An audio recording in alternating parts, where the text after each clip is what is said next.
Benim balamday boğasın, baldarından ajırabasın, omulları uzun. Assalamu alaikum, hurmatуу мусулман бир туугандар. Ал жерден кайрымдуулук фонду өз ишин улантууда. Азыркы маалда биз Баткен облусундагы Максат айылына ошол чек ара боюнча бир аз карашалуу окуя болгон жерге келип отурабыз. Ошол жерде биз Баткен элиме жардам акциясын баштап уланууда. Ошол акциядан чогулган сиздердин аманатыңыздарды биз бул жакка алып келип берүү үчүн келип отурабыз. Өзүбүздүн фонддо иштеген балдар менен. Biz mындан алдын 114 000 сом, азыр болсо ошол сиздерден чогулган 82 000 сомду биз алып келип жатабыз.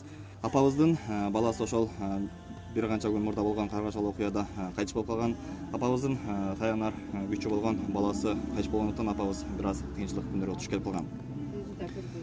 Апабыздын өзү 70ке таяп калган. Ошондой эле апабыз азыркы маалда эки көзү 3 жылдын аралыгында 3 жыл болуп калды, көз көрбөй алган.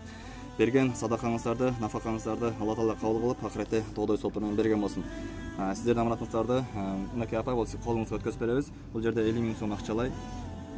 Ошол кандай гана кыйынчылыктар болгон болсо, ошол бүтүрүп ошол карапайым элден чогулган акчаны сиз жакшы ошол кимдер берген болсо ошолорго дуа кылып коюңуз. Кеңес апа амин. Tani saat katışanın versin, tacılık amançılığını versin. Şu baldarım bizde joktop geliptir. Bana demesini alıp geliptir akçalayını. Omulları uzun bolsun, işe kılıp şu cuvaylarla ajırabasın. Benim balamday boğasın, baldarla ajırabasın. Omulları uzun, kayırda жүрсөлөр, жолдору шыдыр болsun, жолдошу кыдыр болsun. Allah masırasın, başındarını tağına şamal etsin. Şöyle yapmayın, nenesi de kamkarı görmesinler. Азыркы маалда биз Баткен облусундагы айылдардын бирине келип отурабыз. Бул жердеги күйүп кеткен эки үйдүн ошол ээлерине биз сиздердин аманатыңыздарды 16 400 сомдон тапшырабыз. Аз да болсо ошол бир аз болсо кенттерибизге иштетип пайдасын тийгизиңиздер деп айтат.